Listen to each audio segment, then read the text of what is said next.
Assalamualaikum warahmatullahi wabarakatuh. Pada kesempatan kali ini, kami dari kelompok 12 kelas IKMA 2019 akan menjelaskan tentang uji regresi logistik ganda.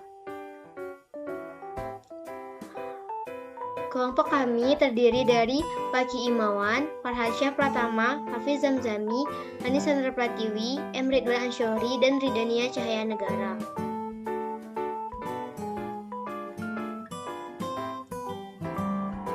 Yang pertama itu pengertian. Analisis regresi logistik digunakan untuk mempelajari pengaruh variabel bebas terhadap variabel tergantung dengan data bersifat dikotomus. Regresi logistik merupakan suatu model matematik yang digunakan untuk mempelajari pengaruh atau hubungan antara satu atau beberapa variabel independen dengan satu variabel dependen yang bersifat dikotomus. Tujuan dari regresi logistik ini adalah untuk mendapatkan model yang paling baik dan paling sederhana yang dapat menggambarkan hubungan antara variabel independen dan dependen. Yang kedua, fungsi dari uji ini yaitu analisis regresi logistik ini digunakan jika variabel dependen berupa kategori dikotomus atau multikotomus, variabel bebas berupa data kontinu atau interval atau rasio maupun data kategori. Jenis-jenis regresi logistik. Yang pertama, regresi logistik sederhana. Uji menggunakan satu variabel bebas atau independen. Yang kedua, regresi logistik ganda. Uji menggunakan lebih dari satu variabel bebas atau multivariate case. Selanjutnya syarat-syarat. Yang pertama, skala pengukuran interval atau rasio dan kategori ordinal atau nominal. Yang kedua, data tidak harus berdistribusi normal. Regresi logistik ganda merupakan salah satu pendekatan model matematis yang digunakan untuk menganalisis hubungan satu atau beberapa variabel independen yang bersifat kategorik, numerik, atau dua-duanya dengan satu variabel dependen kategorik yang bersifat dikotomodal. Regresi berganda jika variabel terikatnya adalah data dikotomi. Uji regresi logistik ganda adalah uji regresi yang dilakukan pada penelitian apabila variabel dependen berskala dikotomi atau nominal dengan dua kategori. Berikut adalah rumus dari uji regresi logistik ganda. Tujuan dari uji regresi logistik ganda sendiri yaitu yang pertama untuk menghitung peluang, lalu melihat karakteristik data, dan yang terakhir mengetahui faktor yang mempengaruhinya. Selanjutnya yaitu fungsi uji regresi logistik ganda. Yang pertama yaitu menetapkan model matematik yang paling baik untuk menggambarkan hubungan variabel independen dengan variabel dependen. Yang kedua, menggambarkan hubungan kuantitatif antara variabel dependen dengan variabel dependen setelah dikontrol variabel lain. Yang ketiga, mengetahui variabel independen mana yang penting atau dominan dalam memprediksi variabel dependen. Yang terakhir yaitu mengetahui apakah ada interaksi pada dua atau lebih variabel independen terhadap variabel dependen. Model dari uji regresi logistik ganda itu ada dua. Yang pertama yaitu model prediksi dan yang kedua model faktor beresiko. Model prediksi yaitu digunakan untuk memperoleh model yang terdiri dari beberapa variabel yang dianggap terbaik untuk memprediksi kejadian variabel dependen. Pada pemodelan, semua variabel dianggap penting sehingga dapat dilakukan estimasi beberapa koefisien regresi logistik sekaligus. Yang kedua yaitu adalah model faktor beresiko. Digunakan apabila peneliti telah meyakini bahwa satu variabel independen mempunyai hubungan dengan variabel dependen dan dengan mengontrol beberapa faktor confounding. Hipotesis dalam uji regresi logistik ganda ini yang untuk hipotesis H0-nya itu yaitu tidak ada pengaruh antara variabel independen terhadap variabel dependen. H-nya yaitu ada pengaruh antara variabel independen terhadap variabel dependen. Pengambilan keputusan pada uji ini yaitu jika H0 akan ditolak jika nilai P-nya itu kurang dari alfa. Baiklah, berikut adalah contoh kasus dari uji regresi logistik ganda, yaitu pengaruh frekuensi makan terhadap berat badan di kalangan remaja. Hipotesis pada kasus kali ini yaitu H0-nya tidak ada pengaruh dari frekuensi makan terhadap berat badan, H-nya itu ada pengaruh dari frekuensi makan terhadap berat badan. Berikut langkah-langkah uji regresi logistik ganda pada aplikasi SPSS. Warahmatullahi wabarakatuh. Perkenalkan, kami dari kelompok 8. Kali ini kami akan menjelaskan tentang uji regresi logistik berganda. Yaitu sebelumnya judul dari analisis kami adalah pengaruh antara porsi makan dan frekuensi makan terhadap berat badan di kalangan remaja. Sebelumnya saya telah memasukkan datanya terlebih dahulu. Yang pertama, porsi makan saya simbolkan dengan X1, frekuensi makan saya simbolkan dengan X2, dan berat badan saya simbolkan dengan Y. Lalu untuk datanya, cara membacanya adalah responden pertama dengan porsi makan 1 piring dengan frekuensi makan 2 kali dan mempunyai berat badan 45 kg. Begitu seterusnya sampai responden ke-15.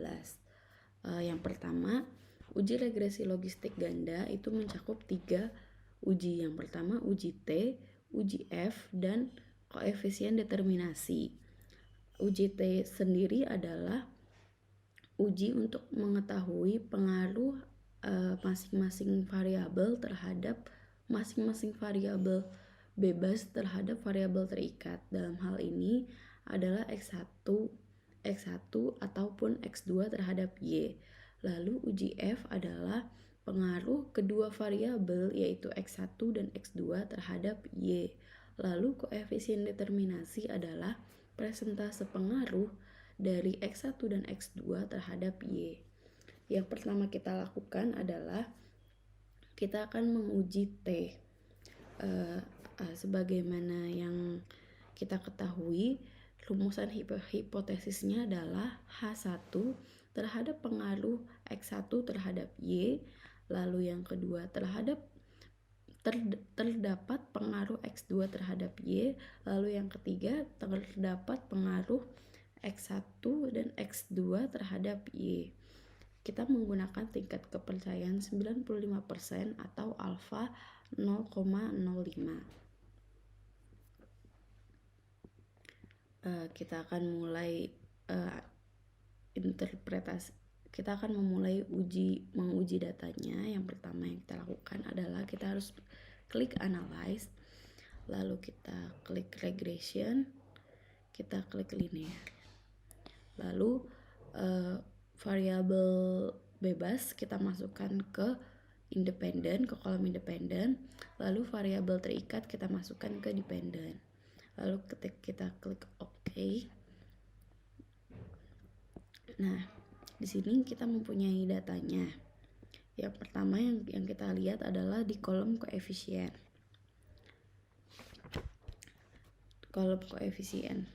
Nah, ketika kita akan menguji T, kita harus membandingkan nilai T tabel dengan T hitung.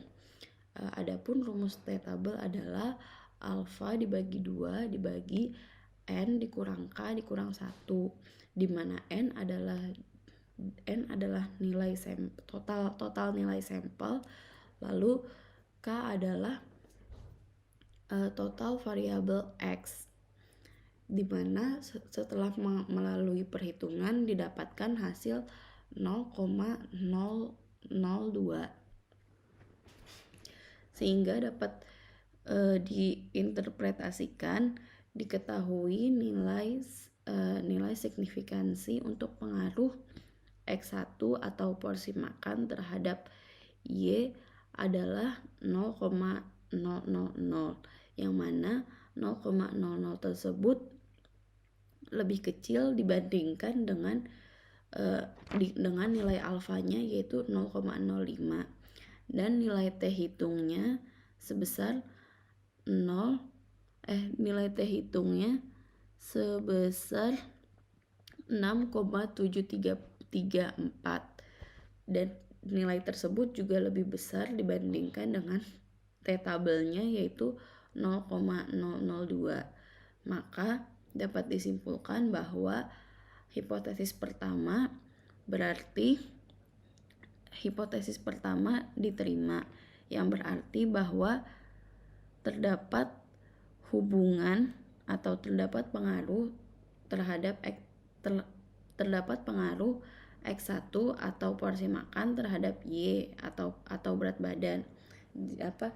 Jadi dapat kita simpulkan bahwa porsi makan berpengaruh terhadap berat badan di kalangan remaja. Lalu kita akan menguji X2-nya yaitu sama seperti yang saya lakukan tadi. Kita akan membandingkan dulu nilai T hitung dengan T tabel. T hitung yang kita peroleh tadi adalah 0,02, di mana T hitung tersebut lebih kecil dari nilai alfanya yaitu 0,05, dan kita mendapatkan nilai T hitung di sini adalah 2,872, di mana nilai T hitung itu sendiri lebih besar dari T tabel, sehingga dapat disimpulkan bahwa H2 dapat diterima, yang berarti adanya pengaruh frekuensi makan terhadap berat badan. Lalu itulah yang disebut uji T. Kita lakukan adalah membandingkan nilai F tabel dengan F hitung yang disebut dengan uji F.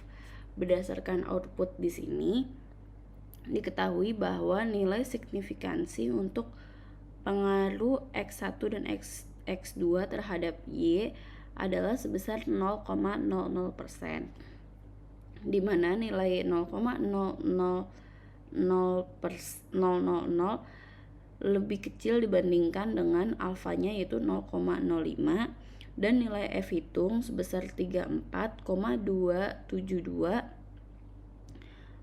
lebih besar dibandingkan dengan F tabel yang sudah saya cari menggunakan rumus F dalam kurung K dibagi N dikurang K, di mana K adalah jumlah variabel X dan N adalah jumlah sampel yang dimana diperoleh hasil 0,153,